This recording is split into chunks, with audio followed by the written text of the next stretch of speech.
Well, listen to this. Former Secretary of State and potential presidential candidate Hillary Clinton speaking at a foreign policy conference and saying this. This is what we call smart power, using every possible tool and partner to advance peace and security, leaving no one on the sidelines, showing respect even for one's enemies, trying to understand and, insofar as psychologically possible, empathize with their perspective and point of view, helping to define the problems, determine the solutions. That is what we believe in the 21st century will change the prospects for peace. And Lieutenant Colonel Oliver North joins us. And just to back up a little bit, she was making a reference to a dispute that two women settled in the Philippines had been going on for 40 years. Nonetheless, that's what she said. Well, those words coming out of someone who intends to become commander-in-chief are not just naive and utopian. It's irrational. I mean, consider, we're supposed to be using smart power. Sounds more like, to me, we have no power.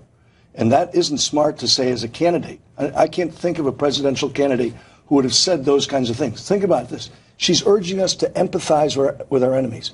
Think about December 7th, 1941, and then FDR going to the Congress of the United States the next day saying, we need to have more empathy for Japan. I don't have to go back to 1941. Think of Boko Haram. Think of James Foley being beheaded by ISIS. Think of all the unbelievably vicious acts. It's just, you know, I've got to think that I've got to think that she's taken out of context. Because, I mean, I just, you know, in my wildest dreams, I can't think of ever respecting Boko Haram. I'd like to wring their necks personally. We just watched that. She was reading from her notes. I thought maybe she was just winging it in a Q&A. She was looking down at her notes.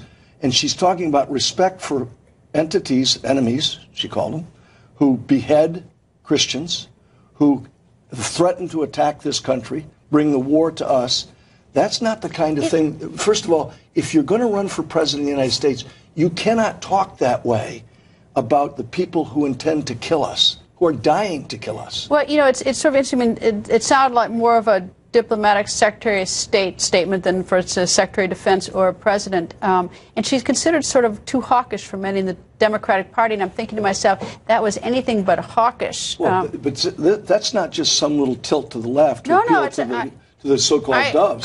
This is capitulation. This is unilateral disarmament. This is the kind of thing that says, gosh, if we just disarmed, if we were nice to people, it's Obama all over again. If I'm ever able to moderate a debate in presidential and she's running, I want to know, I would ask her about this statement, and I'd ask her about Boko Haram. I'd ask her about the president of Sudan, Bashir, who's under indictment for genocide. I got a whole list, and ask her to explain it. Yeah, well, this is not someone who's a write-in candidate. She just wrote off being president of the United States. Colonel North, nice to see you as always. Thank you. Good to be with you. Thank you.